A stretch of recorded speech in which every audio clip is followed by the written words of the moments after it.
من أهم الحاجات لمّا حد بيخش جوّه تخصُّص زي تخصُّصات الجراحية هي الprivate sector، وده مهم جدًا إنّك تسأله نَفْسك لمّا تيجي تبدأ أي حاجة في حياتك، أنت الحاجة اللي بتُقدم عليها دي تمثّل لك إيه؟ فلو أنت مش عارف هي بتمثّل لك إيه، لأ أنت محتاج ترجع وتراجع نَفْسك هو أنت بتعمل ده ليه؟ لو أنت وصلت الفيديو ده يبقى أنت بتدوّر على إجابة سؤال إيه فرص العمل داخل جراحة التجميل؟ ومن هنا أنت فهمت إن ده اسمه career building. ما ينفعش يكون عندك 35 سنة أو 40 سنة وتبدأ تكتشف إن ده career building. يعني إيه؟ يعني أنت بتأهِّل نَفْسك علشان خاطر تبني الشغل بتاعك، والشغل ده career بيكبر، مش مجرد موظف. الفيديو ده هيوضح لك إيه الاختيارات كلها اللي موجودة في فرص العمل بجراحة التجميل كلها، ولكن أهم من إن أنت تعرف الفرص، يهمني إنك أنت تفهم إن ده career building.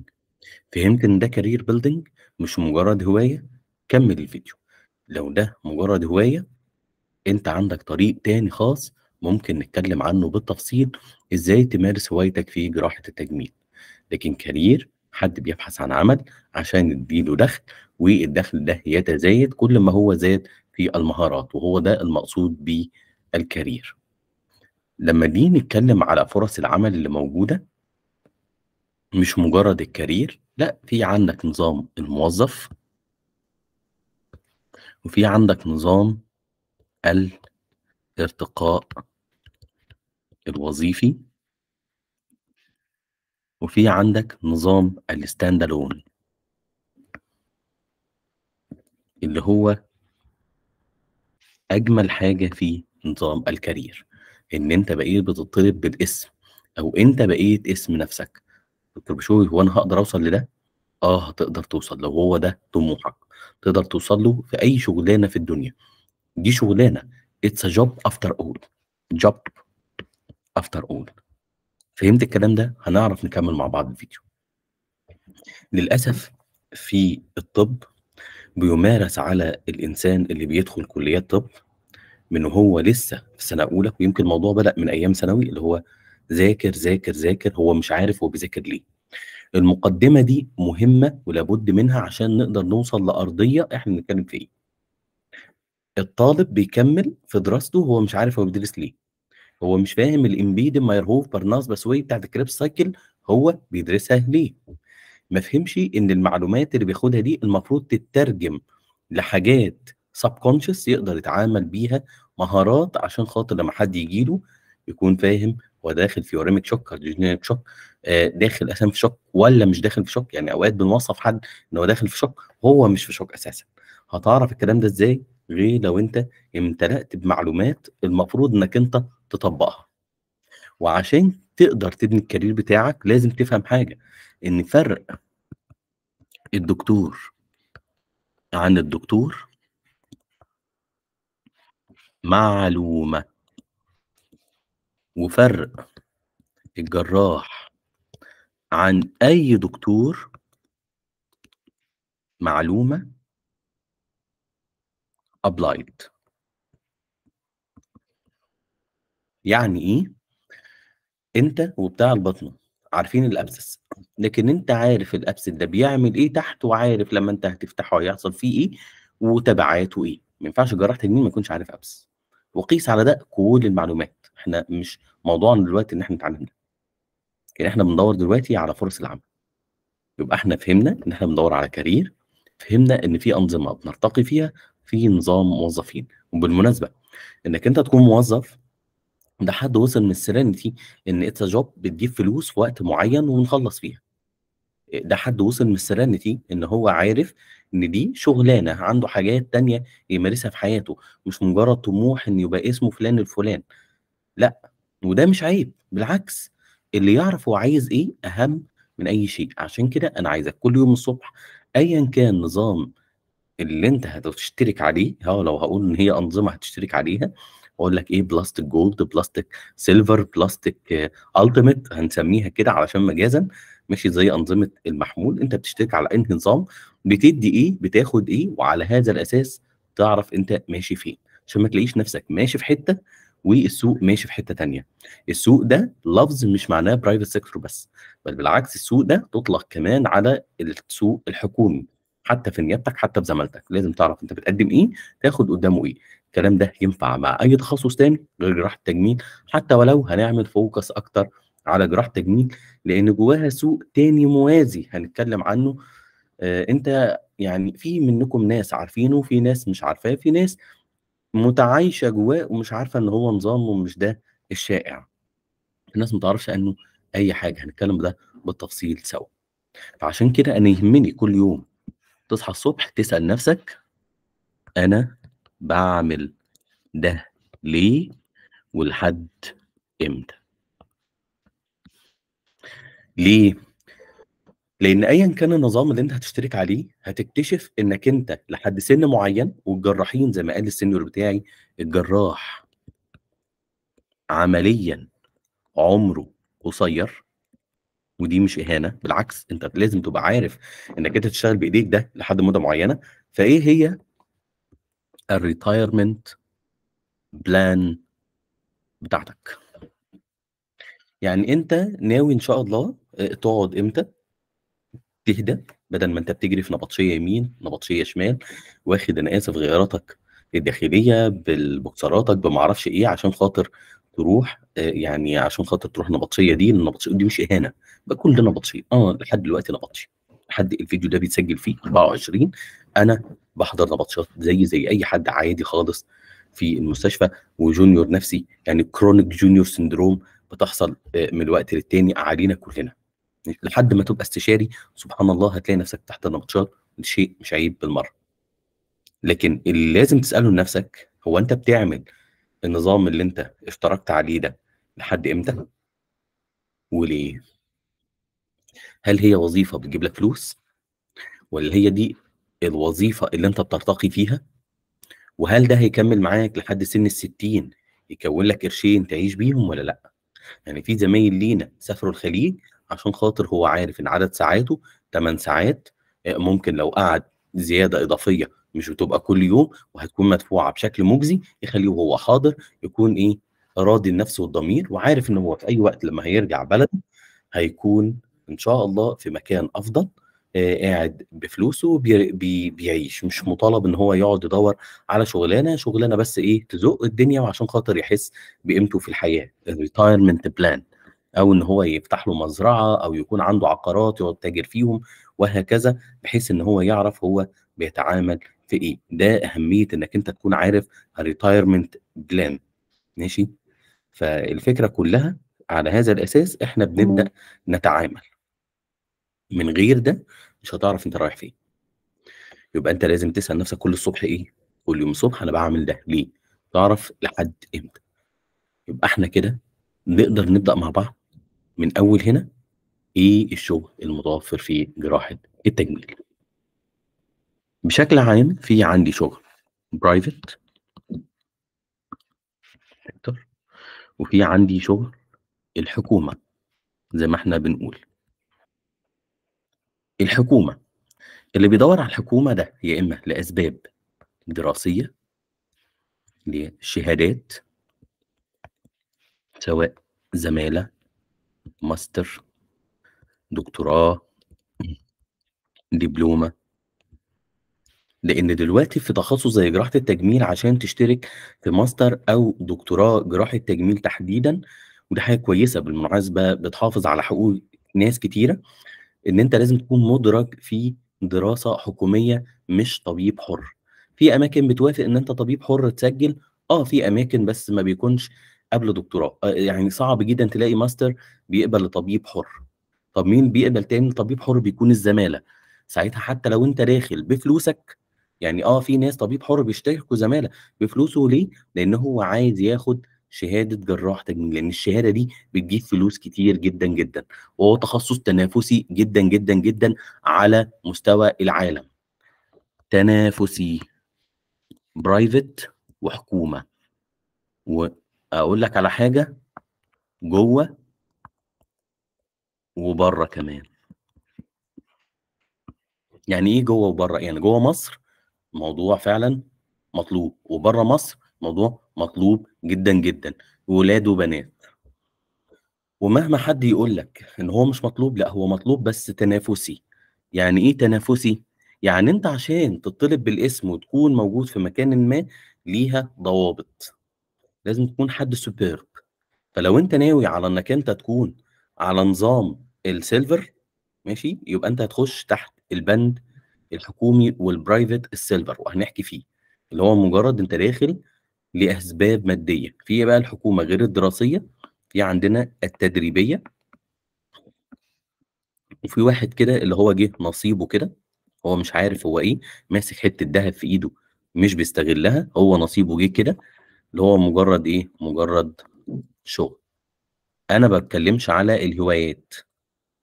الهوايات اللي هو حد بيقول أنا داخل باستثمر في وقتي، اللي هو أولاد الناس الأغنيا دخل التخصص ده عشان خاطر مش بيدوّر على أي حاجة من الحاجات ديّة.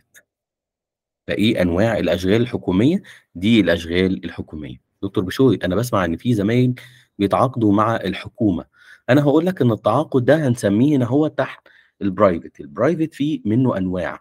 يعني إيه؟ أنا عندي فيه private حكومي زي التأمين الصحي الشامل، وده هدف منه إيه، فلوس وتدريب.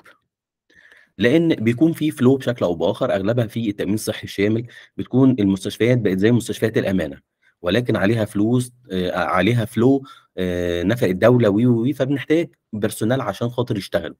والاستشاري رغم إن هو هياخد فلوس كتير هناك، إلا إن هو برضه مش هيروح بشكل منتظم، هيروح يشرب كوباية القهوة بتاعته قاعد برّه عشان خاطر الناس تشتغل. ودي حاجة مش وحشة، بل بالعكس بتدّي فرصة للناس تشتغل. وده التصنيف بتاعها إنّك أنت كده، كده رايح private sector متعاقد كنايب، متعاقد كأخصائي، هتشتغل ودي حاجة كويسة، تاخد فلوس وتشتغل. طب في حاجة تاني في الحكومة ممكن تكون كprivate؟ لو أنت بتتكلم بقى إن إحنا نقسّم الحكومة دي نايب وأخصائي واستشاري زي ما قُلنا. لا، لا، لا، دكتور بشوي أنا باشوف في ناس بتتعاقد مثلًا في تأمين بس الفلوس مش كتير، يبقى اللي اشترك في تأمين صحي أو أي مستشفى تاني سواء بشكل رسمي أو بشكل وِدّي وراح ليها مش عشان الفلوس، يبقى ده راح عشان التدريب. طيب الحاجات دي أنا ما باسمعش عنها، الكلام ده فين؟ هو على أرض الواقع وهنا ده الكلام اللي ممكن يزعّل ناس، إن كل مجموعة مع بعض في مستشفى بيعرفوا إن المستشفى الفلانية هتفتح. تلاقي مثلًا مستشفى س العام أو س التعليمي راحت المستشفى العلانية وراحوا بكل شبابهم هناك تعاقد، وما بيدخّلوش حد من برّه حتى لو حاصل عجز عندهم. ده حاصل، فعشان كده يعني حرّك رجلك وروح أي مستشفى جديدة أو جنب بيتك أو تسمع عنها، لو أنت بتدوّر على النوع ده من الprivate اللي هو private التدريب الحكومي أو private الفلوس الحكومية، روح بنفسك واسأل هناك. هيقولوا لك لأ ما فيش، هيقولوا لك ما أعرفش إيه، قابل الشباب الصغير والشباب الكبير واسأل. ما حدش هيقول لك من أول مرّة إيه ديّة المكان. اسأل إمتى؟ بالذات في شهر إبريل وسبتمبر وأكتوبر كمان. الشهور دي شهور الامتحانات، اللي دايمًا بيكون فيها في defect. كلنا بنكون لازم وأنت بتحط جدول لو أنت سيرين جدول، لازم تكون عامل حسابك إن شهر إبريل، سبتمبر، وأكتوبر هيكون فيهم defect وdefect كبير، ممكن يمتد شهر قبل وشهر بعد. يعني أنت بتتكلم من إبريل قبله مارس، بعده مايو، ده اعتبر إن ال3 شهور دُولة فيهم defect. ما ينفعش تكونش عامل حساب اللحظة ديّة. وكذلك شهر سبتمبر قبل أغسطس، بعد أكتوبر بيكون حاصل. يا سلام لو كان معاك شباب في الدكتوراه ولسه ما رقوش وعلى ذمة نايب أو ذمة زمالة أو كده وهو لسه معاك، فاعمل حسابك إن هو برضه في الشهر ده هيكون في defect. سهّلوا على بعض، ولكن لازم يكون في حكمة إن أنت ما ينفعش تتفاجئ وقتها إن هيحصل defect. فأنت في الأوقات دي بالذات يعني عندك 6 شهور في السنة تقدر تسأل في المستشفيات اللي حواليك وهتوصل. في private تاني موجود في التجميل، طبعًا. ده private تجميل بقى لمّا نيجي نتكلم عنه، لأ ده نفرد له صفحة وصفحات، وده خط أحمر. برايفت بلاستيك سيرجري. في بره مصر موجود، وده لو انت تعرف حد بره هيزقك ويعرفك الفوله، لو حد ايه صاحبك وحبيبك، ودايما بيكون فيه طلب واسعارهم كويسه ومطلوبين بين الاستاتيك وبين الريكونستراكشن. تعال نتكلم بقى في البرايفت سيكتور في البلاستيك سيرجري. سؤال: هل هو شد وشفط ونفخ وبوتوكس وفيلر وكل الاستجمة اللي البعض بيوصموا بيها؟ الحقيقة لا. ده موجود، في ناس ما تعرفش توصل له اساسا، وانا اقول لك ان موجود بكثره، لان التيمز لما بتبقى ويل ديفلوبد بتحتاج بيرسونال عشان خاطر يعدي العدد. يعني انا لما يكون عندي في عيادتي حاله، غير لما يكون عندي حالتين، غير لما انا دخلت بقى عندي 10 حالات في الاسبوع او في اليوم. ساعتها انا بني ادم واحد وعندي حالات ومحتاج اعملها، ما ينفعش اقول الحالات دي اجلك بعد شهرين. خلي بالك الحاله اللي بتيجي للجراح لو ما اشتغلهاش وقتي هتطير منه، هتروح لغيره. وعشان كده لازم تبقى دارس السوق كويس. انت نازل برايفت سيكتور، سواء اثيتك او سواء ريكونستراكشن، ابتدى الريت عندك يزيد، هات التيم بتاعك. اقول لك من اول ما قررت ان انت تشتغل برايفت سيكتور لازم يبقى معاك تيم، لازم يبقى معاك حد حتى لو الجونيور بتاعك. والامانه تقتضي ان الجونيور اللي بيشيلك في نبطشيتك الحكوميه هو ده اللي تاخده معاك في البرايفت. عشان كده انا لما جيت قلت لك ان الشباب اللي بيجي يعرف المستشفيات الحكوميه وبيبدا يجمع بعضه ويقول لك انا هروح المستشفى الفلانيه والعلانيه، انا وكل التيم بتاعي مش هندخل حد من بره، بصراحه حقهم. رغم ان ده انا شايف ان المفروض نفتح الدنيا شويه مع بعض شويه، لان العالم بقى دلوقتي قريه صغيره، لازم نقرب من بعض. ده الجروب بتاعنا ايجيبشن بلاستيك سيرجري اكاديمي، بنحاول نسهل على بعض ونقرب مع بعض. فانت لما تفتح مجال شغل ربنا هيبعت لك، ومش فلان اللي جه من المستشفى الاعلانيه يعني لو جاب فردين معاه اخدوا عيشكم. يعني هو ده ليه عيش وده ليه عيش. زي ما واحنا صغيرين في الامتياز كان زميلك يبصي الشيفت اللي هو زهق منه خلاص وبفلوس قليله، ده ما فيهوش مشكله. لو عرفت تبصي له كمان شيفت من الشيفتات الكبيره مش هيقول لك لا. لكن انت هتتفاجئ ان الجراحين تلاقي في كل مستشفى كل التخصصات مليان تخصصات كتير فيها، كل الصبح بالليل الجدول مرشق جراحين، قصدي مرشق اي تخصص الا الجراحين. حتى العظام تلاقي 6 7 في اليوم، لكن تلاقي الجراحين واحد اتنين، وتلاقي الواحد والاتنين دولت واخدين كذا يوم على مدار الاسبوع. ليه بنقفل على بعض؟ بالعكس، لما هنفتح شغل على بعض وربنا هيرزق. وبالعكس هيتعرف على المستشفى دي ان هي 24 ساعه في ال 24 ساعه انا عندي التخصص ده موجود. نرجع لمرجوعنا، البرايفت سيكتور. يعني قصدك يا دكتور بشوي اللي هيشتغل ريكونستراكشن في البرايفت هيلاقي مجال؟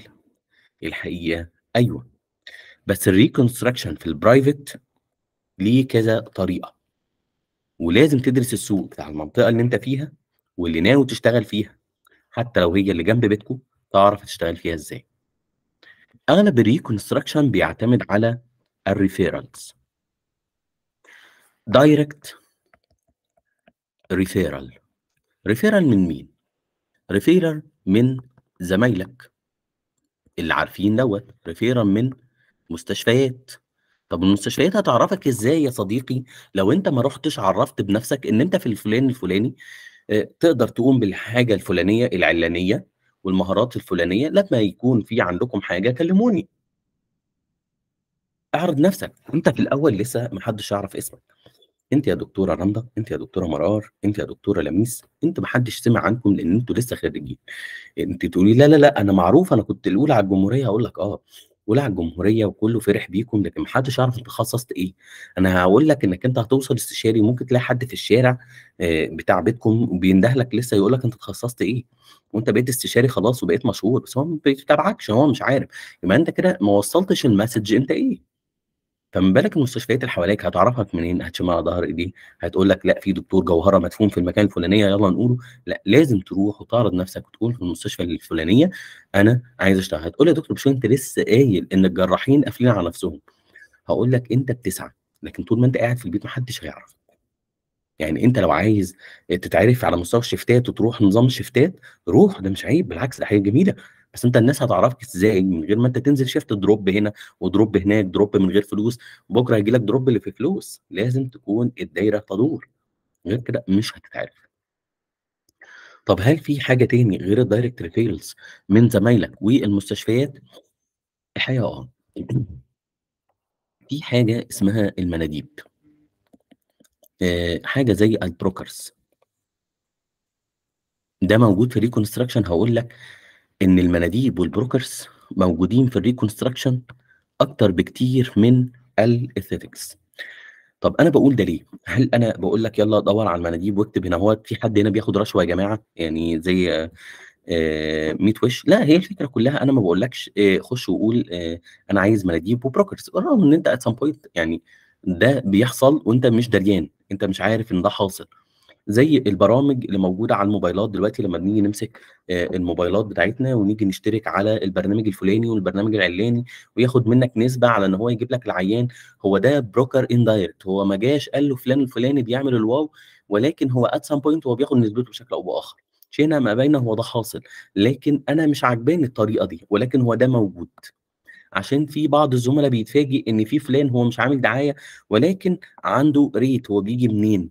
ماشي، هو بييجي بطريقة من الطرق ديّة، يا إما زمايلك، يا إما المستشفيات، يا إما في مناديب أو brokers اللي هي برامج أو ناس direct. في جروبات موجودة على الفيسبوك، ناس بتدخل يقول لك أنا وابن ما أعرفش مين بنساعد مين، أنا وما أعرفش إيه، ask فُلّة، ask توتي فروتي، على الجروبات ديّة تبان ظاهريًا إن إحنا حاطينها عشان خاطر المساعدات، ولكن هي في مضمونها داخليًا بيكون في فلان وعلان وتلتان هم اللي بيوجّهوا الناس لس وج ودال، ولكن أوقات بتكون مدفوعة، أوقات مش بتكون مدفوعة، مش هنختلف على ده، ولكن هي في الآخر وفي الآخر هو نوع من أنواع البروكاريزم. فأنت اتفاجئت دلوقتي إن الreconstruction موجود فيه بروكاريزم، لإن دايمًا كان الشد والشفط والنحت والشد ما أعرفش إيه، هو اللي فاكرين إن هو ده بس اللي موجود في الbrokers. طب أنا باقول لك ده ليه وأنت لسه في سنة أولى زمالة، لو أنت بتسمعني، أو سنة أولى نيابة ولسه ما معكش ترخيص إنك أنت تكون أخصائي جراحة تجميل، علشان تكون عارف من الأول هو السوق ماشي إزاي، وتختار أنت طريقك. ما باقولكش اختار ده، بل بالعكس، تكون مركّز إن مش هُم وحشين وأنت عشان كده مش عارف تشتغل لإن هُم وحشين، لأ، أنت حد كويس، هُم وحشين هنختلف أو نتّفق، لكن أنا متأكد منه أنت دلوقتي بتتكلم إن أنت مش موافق على الطريقة دي، يبقى تحضّر نفْسك إن دي challenge وتدوّر إزاي هتpresent yourself، الimage بتاعتك أنت عايزها تكون إزاي، أنت هتعمل دعايتك إزاي. تقول لي: يا دكتور بشوي أنا ما باحبش الدعاية، هاقول لك لأ، أنت حتى في صمتك نوع من أنواع الدعاية. الpresentation of yourself، زي أنت وأنت زمايلك، أنت بتشرب قهوتك إزاي، قاعد وسط زمايلك إزاي، طريقتك الكلامية، ردود فعلك في المواقف، هو ده الدعاية بتاعتك. دعايتك بتبدأ من وأنت نايب في سنة أولى، من وأنت زمالة في سنة أولى، بتعمل إيه؟ المكان اللي ما فيهوش شغل اتعلم منه الإداريات، المكان اللي فيه شغل اتعلم إزاي إنك أنت بتعمل system تحافظ بيه على الrate ده وتتابع ده وفلان وعلان وتلتان من غير ما يقع منك س وج ودال. take care، أنت بتعمل ده إزاي؟ لو أنت اتعلمت ده كويس هتعرف تكون في الprivate sector بتاعك كويس جدًا، في aesthetic أو reconstruction. ومن هنا أنت فهمت إن الprivate sector في الreconstruction زيه زي الaesthetic. لمّا آجي أتكلم إن في بروكاريزم، إحنا مش هنحط راسنا تحت الرملة ونقول طب هو البروكاريزم دوّة موجود في التجميل بس؟ لأ، هو موجود في كل حاجة. طب أنا اخترت أنا مش عايز الbrokers ودي حاجة حرام أو حاجة أنا مش حاببها والكلام ده، يبقى خلاص عليك وعلى إنك أنت تpresent yourself. زمايلك لازم يعرفوا دوّة، المستشفيات اللي حواليك لازم تعرف دوّة، أنت لمّا تيجي تبني دعايتك في العيادة بتاعتك، تقدر تبني نَفْسك. العيادة أنواع، في عيادة استشاري، يعني أنت بتساعد استشاري، فالاستشاري دوّة عامل نظام إنّك أنت تكون في أخصائي، الأخصائي ده لو هيتعامل معاه هيكون بسعر، الاستشاري ده هيكون بسعر، ومنّه إنّك أنت هتساعد الأخصائي ده. يا إمّا العيادة دي بتاعة سلسلة من الناس أو ناس بتعرف تعمل دعاية، فبيختاروا ناس يقوم يعرضوا عليك أنت دكتور فلان الفلاني، عايزين نعلّي اسمك وأنت هتكون دكتور برنس البرانيس وهنعمل لك دعاية، وسبحان الله هم بيعرفوا يعملوا دعاية. طب لمّا هُم بيعرفوا يعملوا دعاية، فبالتالي بيكون في flow. أنا أعمل إيه مع دوّة؟ أولًا الكلام اللي هنا ده على مستوى أخصائي. طب أنا باشوف يا دكتور بشوي إن في نواب وكاتبين على نفسهم استشاري. طيب النايب اللي كاتب على نفسه استشاري هو مش هيستمتع بكلمة استشاري لمّا هتيجي، والنايب اللي هتجري في إيده فلوس من قبل ما يستحقها، هيتعود إن هو يجري في إيده فلوس بغض النظر عن مصدرها.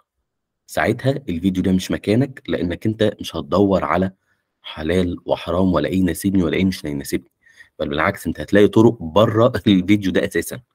فيديو اللي هو سوبر بروكر، يعني جولد كريستال، نظام جولد كريستال بروكاريزم. فأنا مش معمول عشان خاطر إنك أنت إزاي تعمل بروكاريزم خالص، وتلاقي الدكتور السمسار اللي هو أنا عندي حالة النهارده يا بيشو تعالَ معايا، أقول له: "بيشو مين اسم دكتور بشوي؟" يقول لي: "سيبك أنت بس من المسميات دي، هتاخد في الحالة ديّة كام، والّا تاخد بالنسبة والكلام دوّة، طب أنت هتعمل إيه، هو أنا اللي هاشتغلها والّا أنت؟" يقول لي: "لأ أنت اللي هتشتغلها يا بيشو." بس إيه ما أعرفش ده، فبنقفل المكالمة وما نردش عليه ليه؟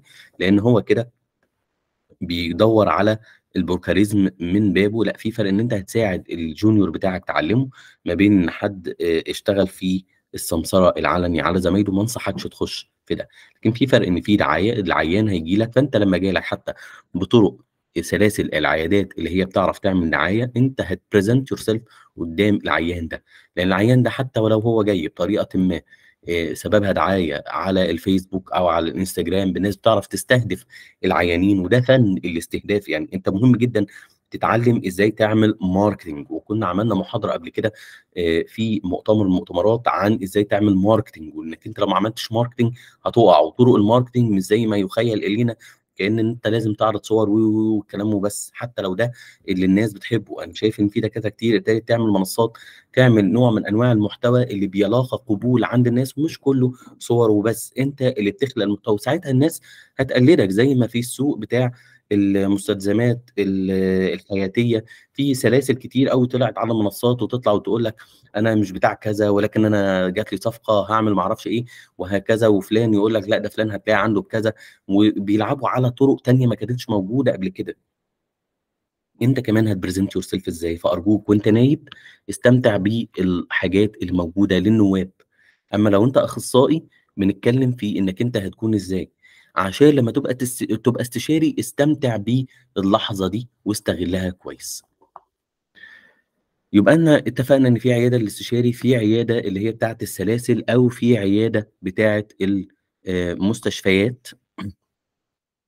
وهنا لمّا آجي باقولها لك، في طبعًا ناس هنا تقول لك أهو ابتدى يتكلم كويس بدل ما ابتدى اتكلم على السلاسل الدعائية. هاقول لك إن عيب المستشفيات إن أغلبها reconstruction لو أنت مش هاوي الكلام ده. ليه؟ لإن ما فيش جراحات تجميل included في التأمين بتاع المستشفيات. فعيان المستشفيات اللي بييجي عشان خاطر يعمل تجميل ما بيكونش دايمًا موجود، وهنا لو أنت بتتكلم سواء علشان فلوس أو عشان تدريب، فبيكون أغلبه reconstruction، فلازم تكون عارف ده. طيب غير عيان المستشفيات، أنت المستشفيات عندك أنواع، في المستشفيات برضه الحكومية، في عيادات المستشفيات اللي هي الجوامع والكنايس، دي بتكون عيبها إيه؟ إن الlow cost، فأنت رايح هناك في فلوس، في فلوس بس قليلة. على الأقل الحكومة إحنا قُلنا إن في فلوس كتير بس الناس مقفّلة، أو الفلوس قليلة دي هدفها التدريب. طب في عيادات تانية؟ آه طبعًا بقى يا باشا. آخر عيادة هنتكلم عليها هي عيادتك الخاصة، وما ينفعش في عيادتك الخاصة ما تكونش بتعمل marketing يكون presentable لقناعاتك وحياتك.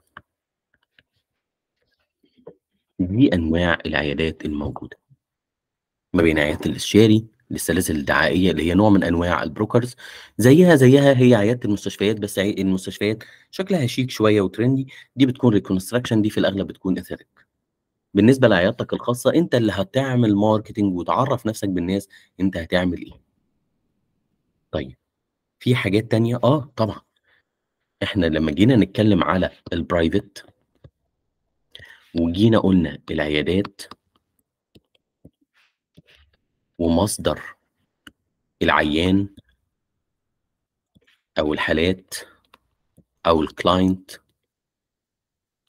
لازم نتكلم على شويه برايفت سيكتور تاني موجود، اللي هي الاشهر على الاطلاق، المساعدات. يعني ايه المساعدات؟ مع الاكبر، سواء استشاري او اخصائي. وحذاري ثم حذاري انك انت تروح تساعد نايب سينيور، لازم تكون تحت مظلة استشاري او اخصائي علشان القانون. للاسف مش هينفعك حد وقت ما هتقع تحت مظلة القانون. امن نفسك ان شاء الله بدبلومة وروح اعمل ما بدالك، طالما انت بتعرف تعمله، طالما انت بتعرف تعمله. وحبذا لو انت مشيت مع التصنيف الوظيفي. ولكن انا هقول لك ان في زملاء مثلا لما جم قالوا لي هو انت بتدور على اي شهاده ليه من بعد الماجستير يا بيشو؟ هو الفكره كلها يا دكتور بشوي، انت خدت الماجستير وبقيت خلاص اخصائي جراحه تجميل. لو قلت لهم انا عايز ابقى استشاري عشان خاطر لما ابقى استشاري يبقى انا ليا صلاحيات ان انا اشتغل حاجات معينه بطريقه قانونيه. ليه؟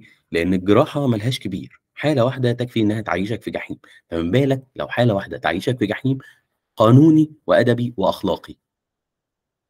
ربنا يحافظ علينا ما نحتاجش كل ده، ولكن سيف اب يور سيلف، مش حاجه ثانيه. سيف اب يور سيلف. دايما اعمل لنفسك باك.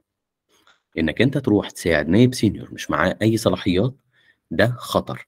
لو هو مأمن نفسه مع اخصائي او استشاري ساعتها نتفاهم في الموضوع ده. انك انت تيجي تشتغل without license، الفيديو ده مش عشانك ولكن موجود.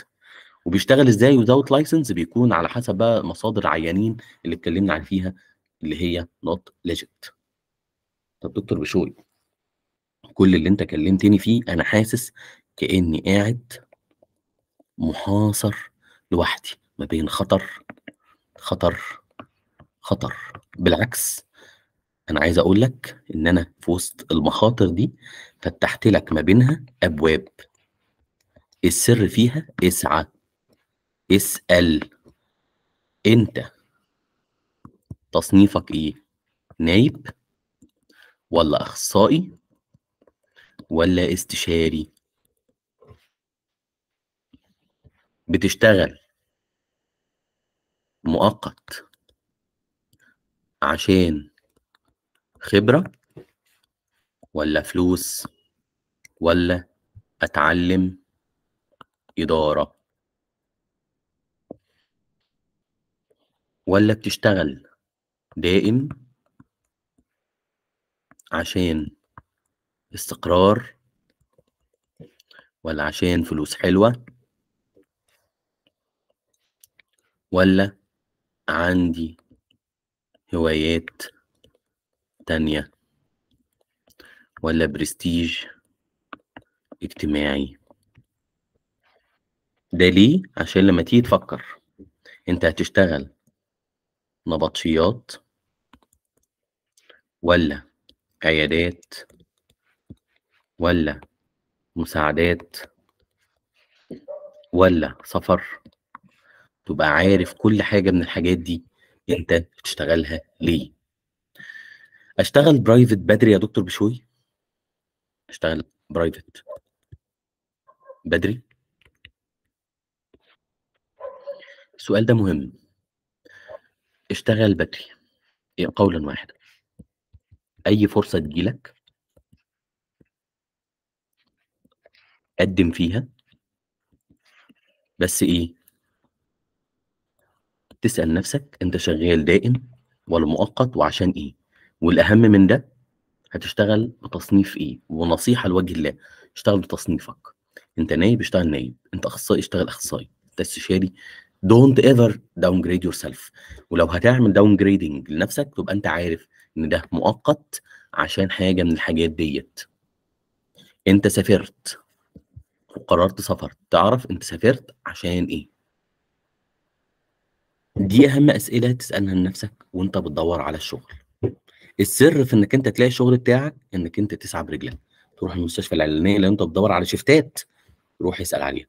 لو أنت بتدوّر على مساعدات، عايز استشاري، روح لفلان وقُل له يا سعادة الباشا أنا فلان الفلاني شغال في المكان الفلاني، باعرف أعمل 1، 2، 3 أحب أتعلّم من حضرتك، وتعرف إنّك أنت في المساعدات دي أنت رايح عشان تتعلّم، يعني في استشاريين ما بيدّوش فلوس، للأسف يعني برغم إن ده حقّك عنده إن هو واخد من الحالة ومش في حاجات طبعًا بيعملها كادوهات أو كده، ولكن أنت طالما رايح قضّيت وقت من عمرك، وقتك ده بيساوي فلوس، مش ببلاش، وده لا حرج فيه، وده اللي تعمله مع اللي أصغر منّك.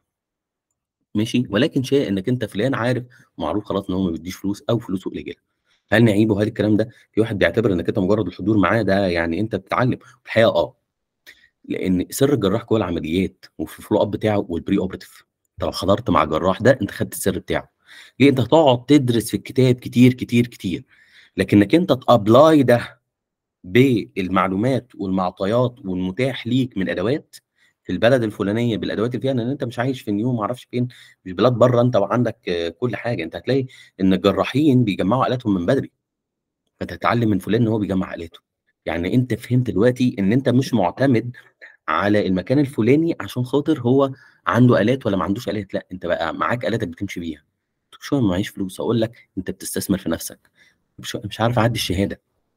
بيسقّطوني، ما خلّي بالك بقى إنّك أنت لو فردت جناحاتك بدري، للأسف بيسقّطوك بدري.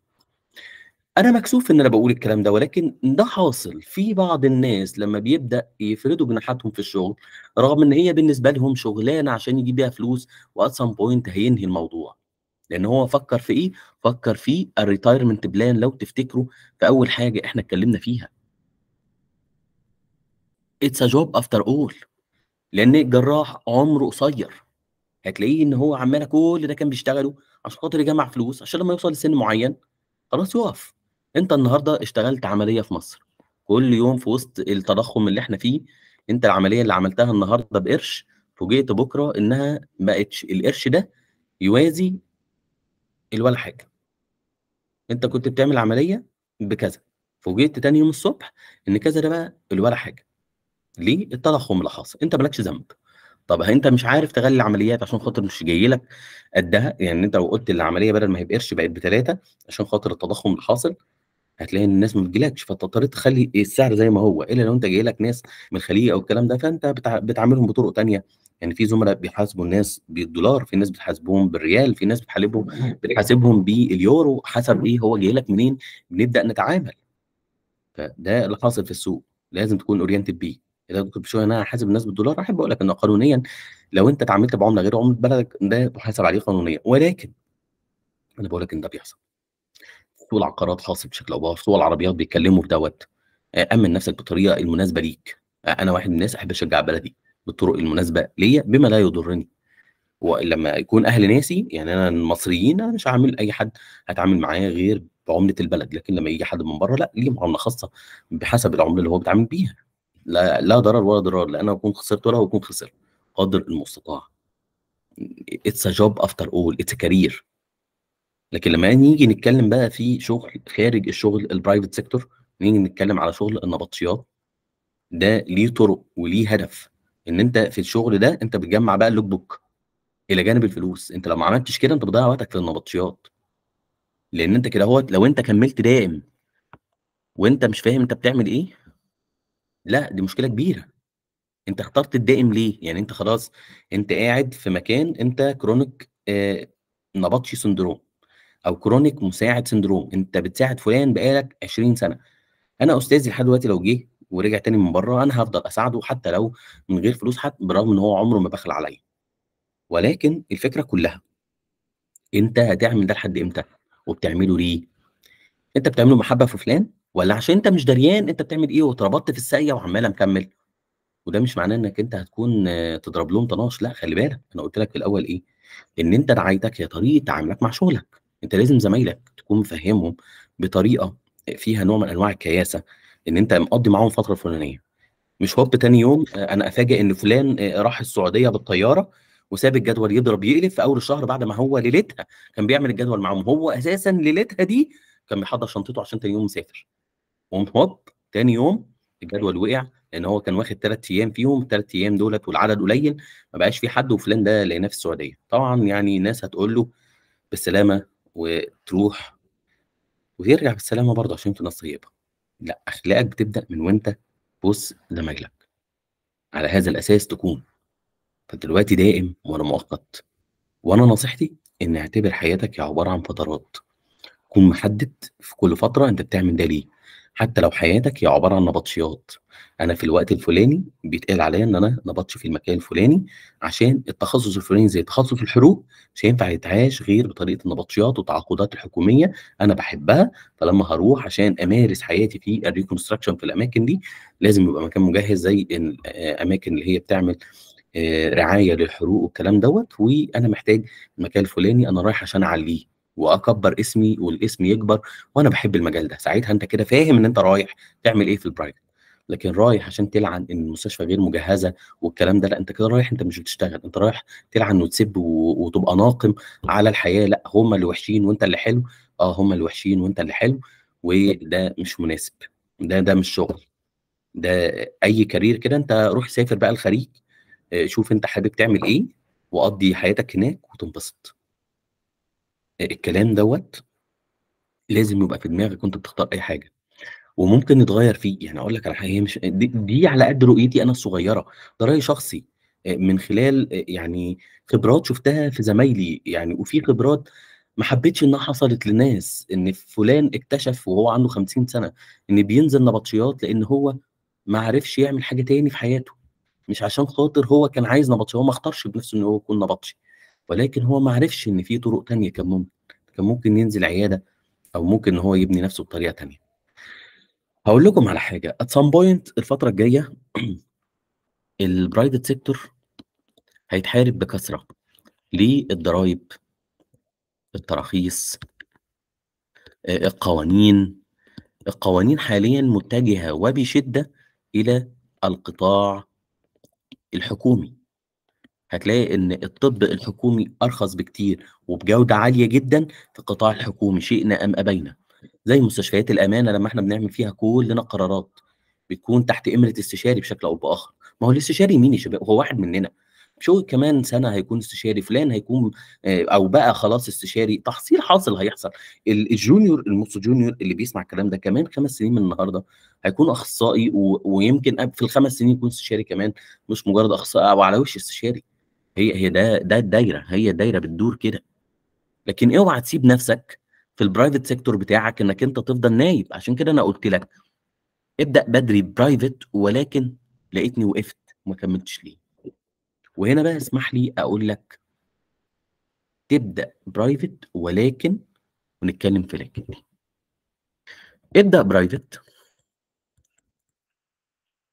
ولكن خُد بالك،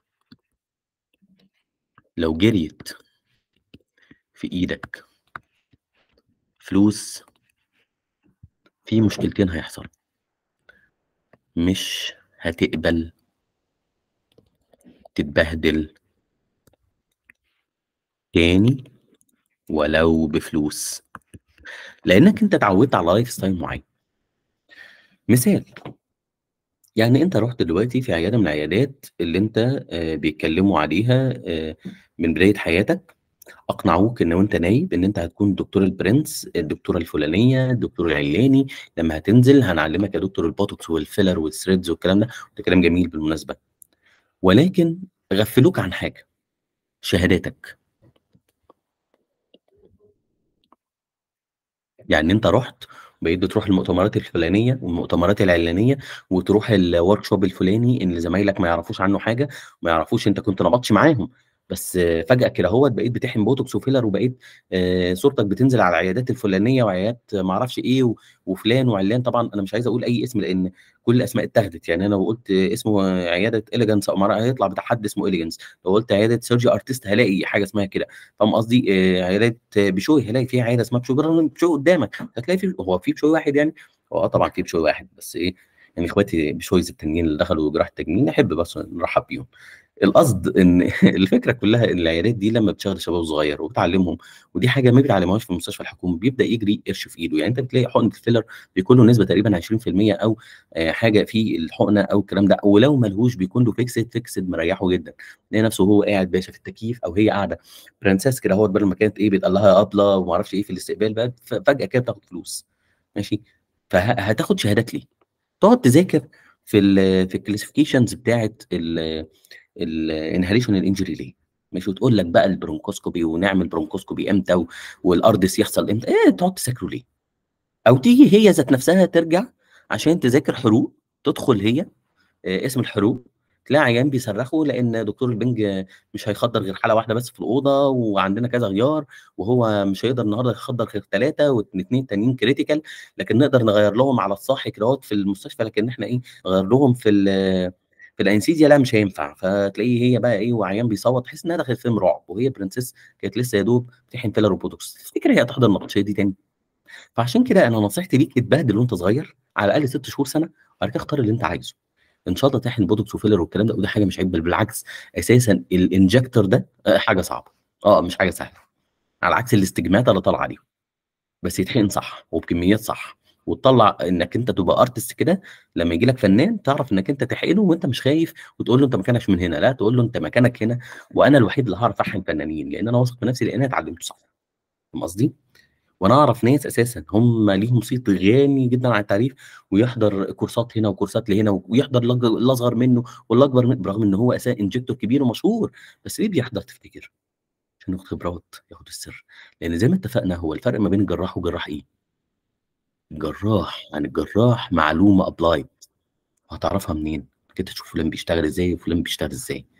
أنت بعد كده في حياتك لمّا تيجي تتمرّس في الجراحة، هتكتشف حاجة، إن أنت ما بقيتش محتاج إنك تشتغل بإيدك كل حاجة، ولكن أنت عايز الفكرة، هتتعلم تشتغل، كلنا at some point هنشتغل بإيدينا، ما حدش يوهمك لمّا يوقفوك من عمليات ولا ينزّلوك في الطوارئ وبتاع ويوزّعوك عشان ما تشتغلش في العمليات كأن هم كده صح. أنا أقول لك على حاجة، الطوارئ دي مملكتك يا باشا، واسمعها مني، برغم إن إحنا بنتكلم المفروض على الcareer بتاع جراحة التجميل.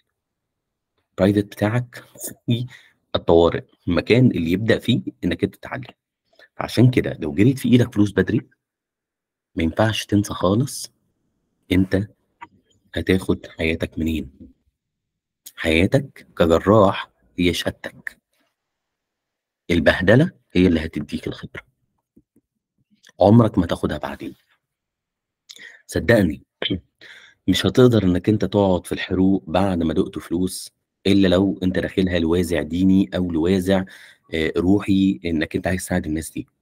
لكن بوازع إنك أنت تتعلّم، هتقول بلاها الشابتر ده أنا مش هاتعلّمه. طب واحد يقول لي أنا من الأول كده أنا مش هاتعلّمه، أنا أقول لك على حاجة، أنت هتكون غلطت في حق نفسك مش في حق العيانين، العيانين ربنا هيبعت لهم اللي يكون معاهم، وما تقلقش ولا تحزق أوي إنك أنت تدوّر على الناس تعلّم ده أو ما تعلّموش، في ناس هوايتها ده، أنا واحد من الناس لو أنت حطيت لي في أي حاجة اسمها جراحة أنا باحبها، هو أنا كده أنا عامل زي السمكة جوّه أوضة العمليات. ما اتعلمنا كده إنك أنت في عملية شغالة تبقى قاعد جوّه، أنا ما فهمتش يعني إيه عمليات جوّه وما اتفرجش، ألاقي بتاع المخ والأعصاب شغال هتلاقيني لازق كده، لو إحنا فاضيين هاقعد أتفرج هو بيعمل إيه وأتعلم منه مهارات، هو كده ما ده سر الجراحة، نتعلم من نشوف الآلات اللي بيستخدمها ما أعرفش إيه، زي في آلة كده اشتريتها ب10.000 جنيه، اتفاجئت كده إن بتاع المخ والأعصاب بيشتغل بيها، هو لمّا بيجيبها بتكون أوفر بكتير لأنها عندهم كتير، فلقيت إن هي الآلة دي عندهم ما تسواش 5000 جنيه، جيت لقيت برّه أساسًا لمّا أنت الآلة دي م بتتباع لأسباب غير طبية، تلاقي الآلة دي فجأة بقت تحت ال1000 جنيه، سبحان الله أي حاجة أحط جنبها medical فبقت بفلوس، زي الكرسي كده أهوّة بتاع الكشف، ده يشتريه بتاع الصيانة يبقى ب1000، أنت بقى ب1500 كده عند اللي على جنبه، أو تخش في المستلزمات الطبية العالية تلاقي فجأة الكرسي ده ب4000. المهم أنت كجراح اخترت الprivate بتاعك من أول، وأنا باقول لك اشتغل من أول يوم في أي فرصة تيجي لك، ولكن وأنت شغال في الفرصة دي الأولوية لشهادتك، اشتغلت الفرصة الصح، الفرصة الغلط، الفرصة ما أعرفش إيه، شهادتك. أنا عن نفسي ما خسرتش الشغل في حياتي غير عشان شهادتي، وأنا أقول لك الكلام ده. طب خلّي بالك وأنت بتشتغل private وأنا قُلت لك ولّي شهادتك keep it low. ليه؟ للأسف بشكل أو بآخر، يعني احسبها، أنت بتشتغل إزاي وفين، اسمك بيطلع فين، لإن في ناس نفوسها ضعيفة لمّا بتعرف إن فلان ابتدى يشتغل حتى لو بيشتغل حلال، من منظورهم اللي هو الreconstruction ماشي، بالحاجات اللي يعرفها، هو يقول لك إزاي فلان هيشتغل، وإزاي عِلّان هيعمل ما أعرفش إيه، لأ، فلان بيشتغل، فلان بيعمل reconstruction هيسقّطوه. أنا مش باخوّفك، ما باقولكش ما تشتغلش، بالعكس أنا باقول لك اشتغل، ولكن اعمل حساب النقطة دي، والرسالة دي لو زمايلنا الstaff بيسمعوني، زمايلنا اللي هو من أول مدرس مساعد لمدرس، الأساتذة بعيد عننا، لكن أنا باتكلم على الصغيرين اللي مننا، أرجوك لمّا تكبر ما ينفعش تكون أنت الحكم والمنافس، ما ينفعش اللي بينافسني في السوق العمل الprivate يكون هو اللي يحكّم على زمايله، لازم تكون ساوي النفس إنك أنت بتمتحن في الحاجات اللي هتخرّج واحد يبقى مؤهل، وإلا هنخرج لنقطة تاني، التنافسية، التنافسية في السوق بقت مش دكاترة بس، الbrokers تعدّوا الموضوع بقى الbrokers بيشتغلوا شغل الدكاترة، ليه؟ لإن ببساطة ما فيش دكاترة مؤهلة، مش مؤهلة علميًا، لأ، ما فيش شهادات، فطالما ما فيش دكاترة معاها شهادات، يبقى إيه فرقه مع اللي مش دكتور أساسًا؟ ما فيش فرق، لكن أنت بالمعادلة الصح لو تحسبها معايا، إن شاء الله لمّا تدّي فلان إن هو يشتغل شهادة معيّنة، حتى لو أنت عملتها شهادة مهنية، يبقى ساعتها قوتك من قوة أصغر واحد.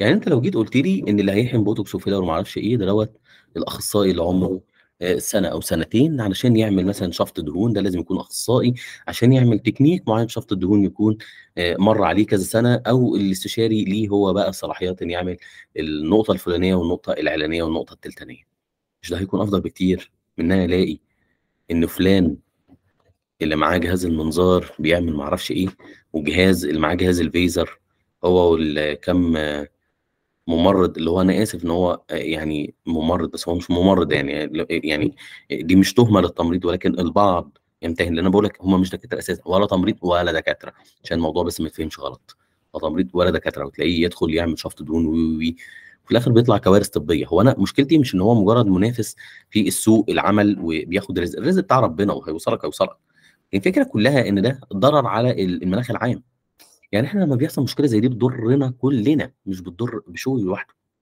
فعشان كده نرجع تاني لحيث بدأنا، أنا هاختار الprivate بتاعي إزاي؟ لمّا آجي أختار الprivate بتاعي لازم في معلومات تكون واضحة عندي، أنا أنا باشتغل ليه؟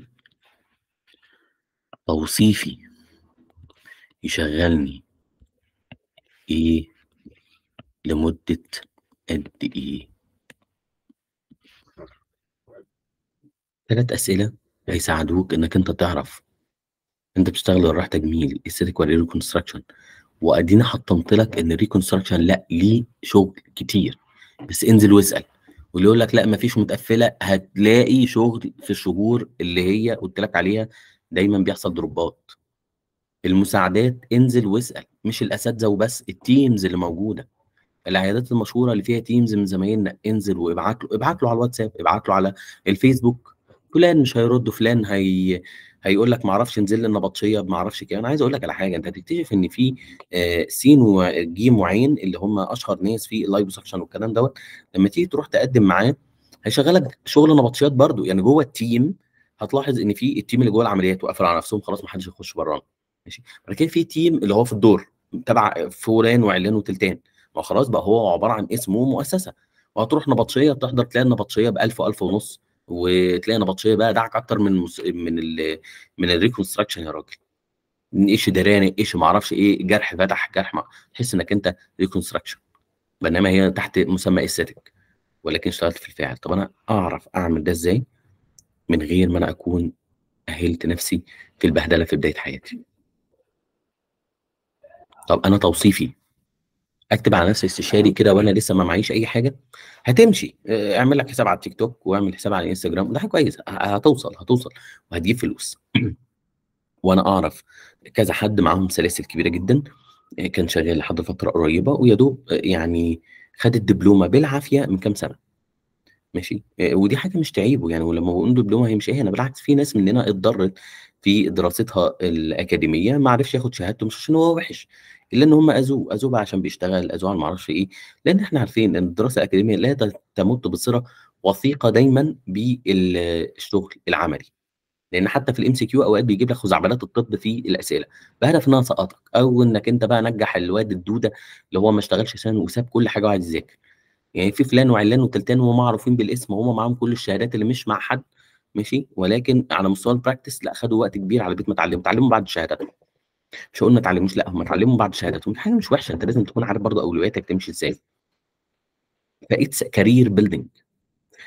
في ناس لما انتظرت الفيديو ده افتكرت ان انا هقول له في مستشفى فلانيه وعلانيه بتطلب كذا وكذا وكذا، فلان وعلان وتلتين طالبين عندهم في التيم الفلاني كذا وكذا وكذا، في النبطشيات متاحه في المستشفى العلانيه والتلتانيه والكلام ده، وارقامهم كذا. لا، هو انت لو خرجت من هنا بتدور على الكلام دوت مش هتلاقيه، لكن اللي انت هتلاقيه انك انت تخرج منه تعرف انت هتروح تسال فين على شغلك، وانك انت تعرف ان حياتك مش بتبدا ورا الجهاز ده، حياتك بتبدا انك انت تحرك رجليك تروح بنفسك المكان الفلاني اللي عايز تشتغل فيه. الا لو انت هتشتغل دكتور اونلاين، اللي هو في مثلا البرامج اللي موجوده دلوقتي في التليميديسن، وتبدا انك انت تلاقي كشوفاتك من اونلاين، وده موجود بشكل او باخر. اتفقت او اختلفت ده موجود، اللي مش هيطور من نفسه مش هيوصل. في اساتذتنا والتيمز الكبيره دلوقتي بقى بيعملوا كده، ان هو يفتح البرنامج الخاص بيه يعني مش بتاع حد، ويبدا ان هو على هذا الاساس يبدا يقابل العيانين بتاعه اونلاين. لا بالعكس، ده زاد الموضوع ان هو يجيب كمان مساعدين يقوموا يعملوا دوت. واحد يقول لي دي كارثيه الموضوع ده، اقول لك حاجه، عين شمس جامعه من الجامعات اللي هي مفعله التليميديسن. التليميديسن لو احنا ما بدأناش فيه ونسعى ان احنا نطوره، احنا هنقع ونلاقي النون ميديكال بيرسونال برضه بيغزوه، واحنا مش في تنافسيه مع ده. بالعكس احنا المفروض في تنافسيه مع نفسنا ان احنا نقدم خدمه طبيه افضل، سواء ريكونستراكشن، بما يحفظ لنا حياه كريمه فيها مقابل عادل، لان your time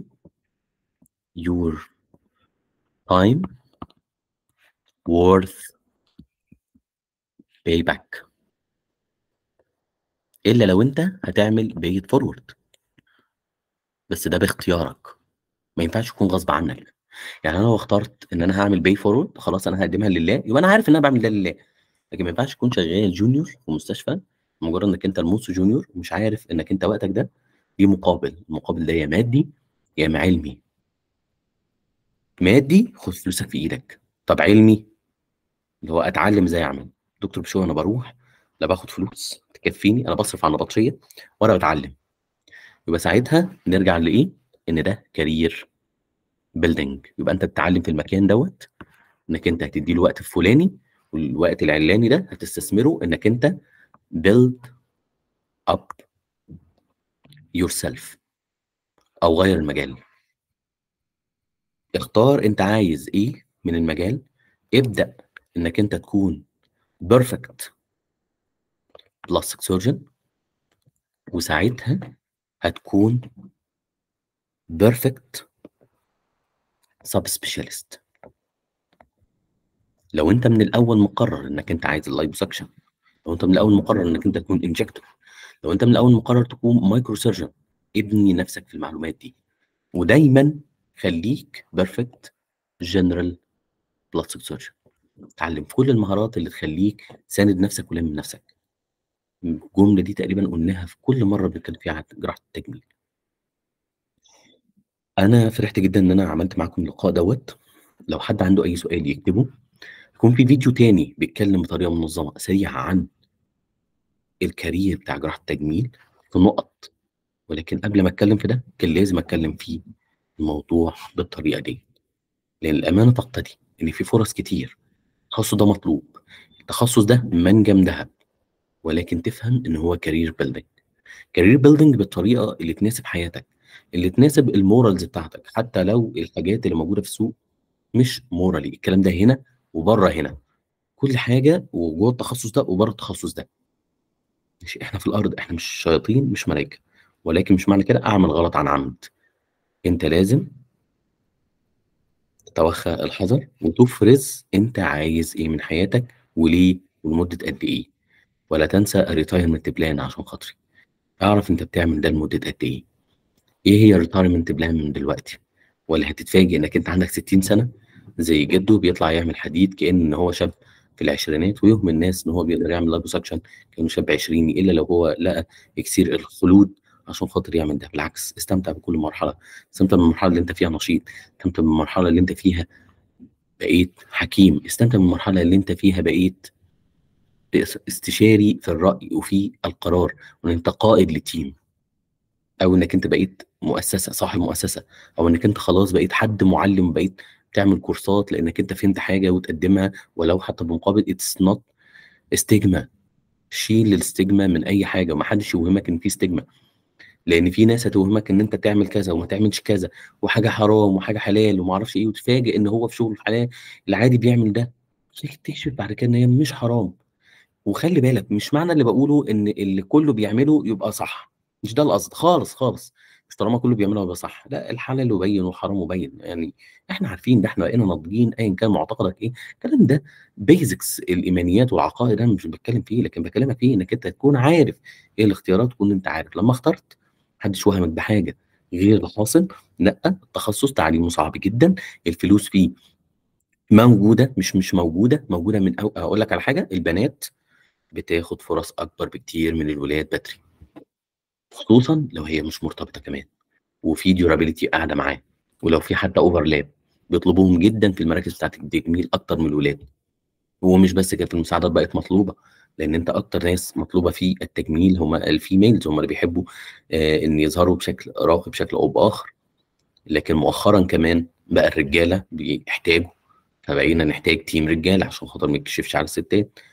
فمعنى كلامي ان ده مطلوب وده مطلوب من داي زيرو، من اول وهو امتياز. ده في شباب هتكتشف ان هو عارف ينضم التيم من وهو اساسا يعني سنه سته، وده مش صح. بس يعني انا بقول لك في سنه سته، في سنة في امتياز فيه، لان ده بيدور على الكارير بيلدينج. انا ما بقولكش انت تعمل ايه في دول، ولا ان انت تقول يا ده انا غلطان بقى ان انا ما عملتش كده في سنه سته. اقول لك لا، بالعكس، كل ما يعمل من الخير طالما انت كنت صافي النيه. بدليل انك انت بتسمع الفيديو دوت وتشوف خبرات كانت حاصله، والخبرات دي مش معنى انك انت تشوفها ان انت تقول ده انا غلطان ان ما عملتش الغلط والغلط هو اللي ماشي.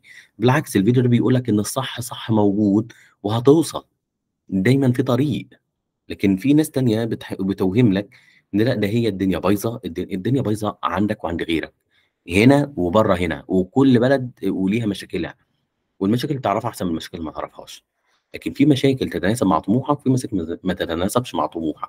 واحد اتولد عشان خاطر يغير الكون، وفي واحد اتولد عشان يغير دايره واحده.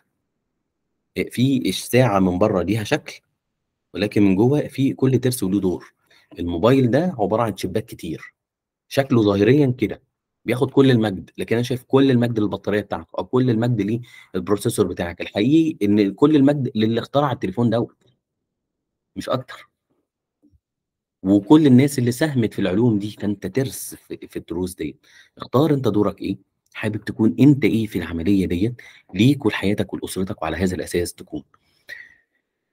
لينا لقاء تاني قريب ان شاء الله، واللقاءات دي تتكرر، وانا سعيد بيكم. ولو في حد عنده سؤال يكتبه في الكومنتات وهنكون مع بعض ان شاء الله.